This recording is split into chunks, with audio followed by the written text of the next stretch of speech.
আসসালামু আলাইকুম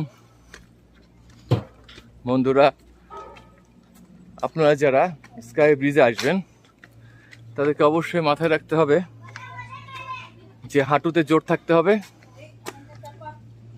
না হলে এই যে সিঁড়িগুলো দেখছেন এই সিঁড়ি দিয়ে একটা মানুষের ওঠা টু মাচ কষ্ট, যে কষ্টের আসলে কোনো সীমা পরিসীমা নাই। আর যারা একটু বয়স্ক তারা তো আসবেনই না এখানে, অন্তত ওই পাশ থেকে চলে যাবেন ঘুরে উপর থেকে দেখে, কারণ ওখানে কোনো গ্লাসও নাই, কিছুই নাই, খালি তিনটা ছোট ছোট গ্লাস দিয়ে সিমেন্ট দিয়ে আটকে রাখছে। এই যে দেখেন সিঁড়ির দিয়ে হাইট, এই হাইটের সিঁড়ি দিয়ে কেমনে মানুষ উঠবে